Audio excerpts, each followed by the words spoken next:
Olá, muito bem-vindos ao podcast Todos Um, do Ministério da Mulher, da Família e dos Direitos Humanos. Hoje a gente vai tratar aqui de um tema que tem a ver com todo mundo, que começa dentro de casa e pode refletir em toda a sociedade. É um assunto de família e um time de entrevistados vai contar como funciona uma estratégia que veio de longe, do Reino Unido, e hoje alcança pessoas aqui no Brasil. A metodologia Famílias Fortes. Mas eu não quero te deixar mais curioso. Eu sou Ana Gabriela Salles e sigo com você em mais um episódio do Todos Um. Já vou chamar direto aqui para o nosso papo o Marcelo Couto Dias, que é diretor do Departamento de Formação, Desenvolvimento e Fortalecimento de Família do Ministério da Mulher, da Família e dos Direitos Humanos. Bem-vindo ao podcast, diretor. Obrigado. Para começar, explica pra gente o que é a metodologia Famílias Fortes, de onde ela veio, desde quando funciona no Brasil. Então, o Famílias Fortes é uma metodologia de prevenção de comportamentos de risco destinado a famílias com filhos na faixa etária de 10 a 14 anos. Essa metodologia foi desenvolvida a partir de uma série de estudos que mostravam que a qualidade da interação familiar constitui um fator de proteção para comportamentos de risco, como o uso de álcool e outras drogas, como a questão de comportamentos antissociais, etc. Então, o Famílias Fortes foi desenvolvido, essa versão que temos no Brasil, no Reino Unido, na Universidade Brookes, em Oxford, e começou um processo de implementação no Brasil. Famílias Fortes hoje é a metodologia de prevenção de comportamentos de risco com foco na família mais difundida e bem avaliada do mundo. Bacana. E na prática, quem aplica o Famílias Fortes aqui no país?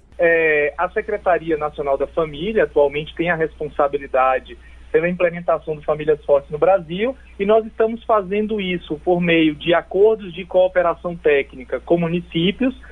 Nesses acordos de cooperação técnica não há repasse de recurso, mas o Ministério disponibiliza a capacitação para os facilitadores, para os profissionais que vão conduzir esses encontros com as famílias, e também disponibiliza o material didático, que é formado pelos manuais dos facilitadores, pelos cadernos de atividade dos pais e os cadernos de atividades dos filhos. Então, esses acordos que nós celebramos, eles prevêem a implementação do Famílias Fortes de 198 municípios, atingindo aí uma média de 41 mil famílias. Para além disso, também nós fizemos um edital de chamamento público para municípios para celebrar convênios. Nesses convênios há repasse de recursos, R$100 mil de custeio, R$16 mil de investimento, para que os municípios possam equipar os espaços públicos, com data show, computador e som, que são utilizados na metodologia, e custear as atividades como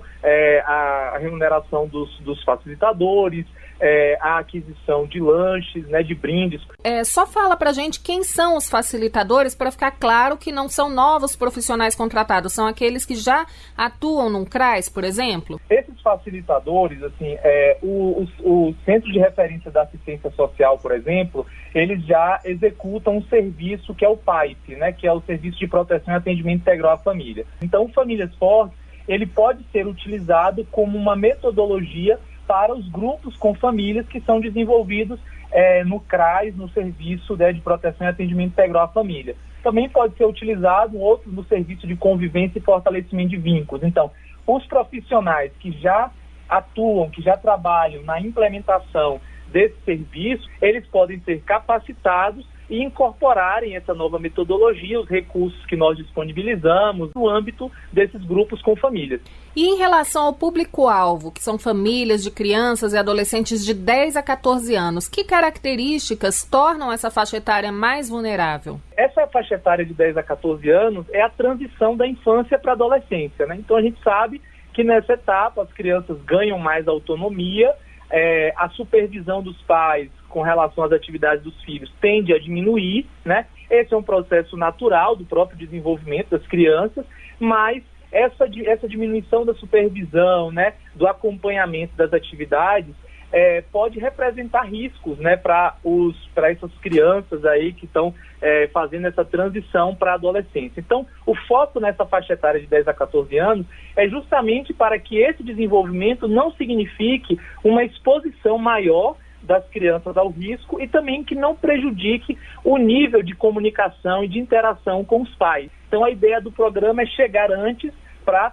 fortalecer esses fatores de prevenção e evitar essa exposição precoce, né, a álcool, outras drogas e outros comportamentos de risco também. E depois dos 7 encontros previstos, há um acompanhamento dessas famílias? Há uma previsão de acompanhamento, né, 4 encontros de acompanhamento que são opcionais e que devem acontecer uma vez por mês. Então, são 7 encontros semanais para desenvolver a metodologia do Famílias Fortes, então dura aproximadamente 2 meses. Depois a orientação é que se dê um intervalo e depois voltam 4 encontros, aí um por mês, de acompanhamento para a retomada do conteúdo. E o Famílias Fortes passa por uma avaliação da Universidade Federal de São Paulo, né, diretor?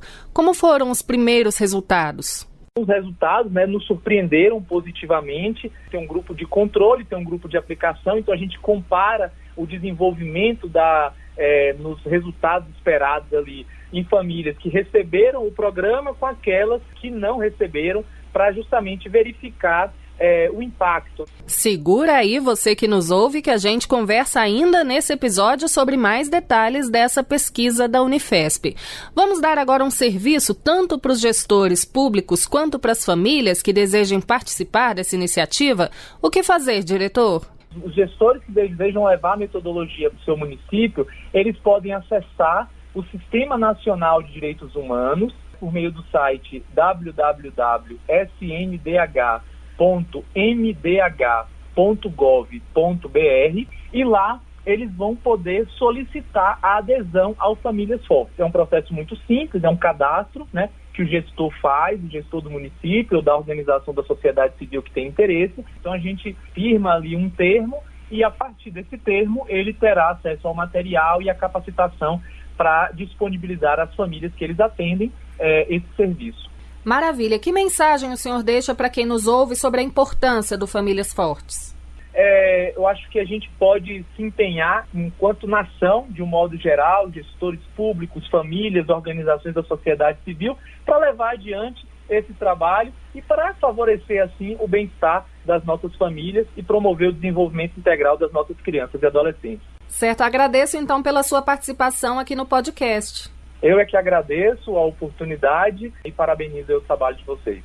Olha, mas nada melhor do que a gente falar com quem já participou dessa iniciativa.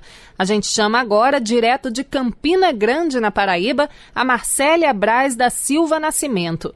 Marcélia, primeiro conta pra gente sobre sua família. Onde vocês moram, quantos filhos? Pronto, eu moro em Campina Grande, no distrito de Galante. Tenho 3 filhos.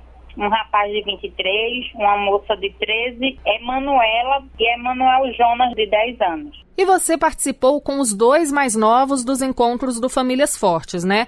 Como foi essa experiência? Eles toparam participar numa boa? Você sabe, assim, pré-adolescente tem um certo receio, mas foi tudo bem. Gostei muito de participar do programa dos Famílias Fortes, porque me ensinou bastante a complementar na minha família. E por que você decidiu fazer o curso, Marcélia?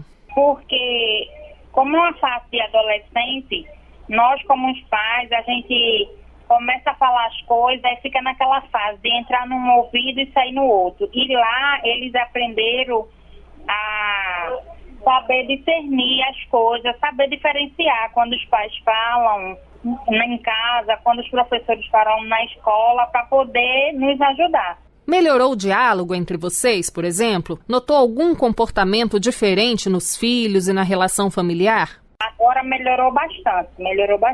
Minha filha se interessou em fazer as atividades domésticas. O meu esposo também participou na época e foi bem melhor para todos nós.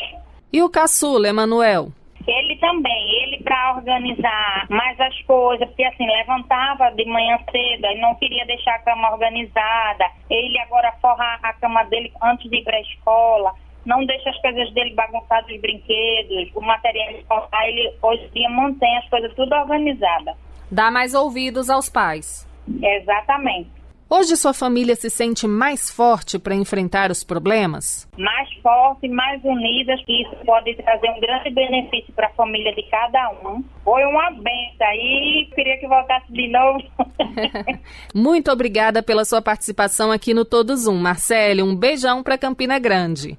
Muito obrigada, Ana Gabriela. Foi um prazer, viu, poder falar com você. Valeu! Gente, para fechar com mais informação para você, eu converso agora com a professora Zila Sanches, coordenadora da pesquisa da Unifesp, a Universidade Federal de São Paulo. Muito bom te receber aqui, professora. É um prazer estar aqui com vocês para a gente conversar um pouquinho sobre o programa Famílias Fortes. Que critérios da metodologia foram avaliados pela pesquisa da Unifesp? O foco principal foi avaliar o efeito do programa. Como que a gente faz isso? A gente acompanha os participantes do programa, né, ao longo de um ano, e comparamos no mesmo período o mesmo perfil de pessoas, porém, que não participaram do programa. Então, a ideia é ver se as pessoas que participam do programa têm algum tipo de alteração no seu comportamento, né, os vínculos familiares, conflitos na família, se eles têm uma alteração quando comparado às pessoas que não receberam o programa. Quais os principais resultados alcançados? Então, o resultado mais forte foi o resultado de redução da negligência parental.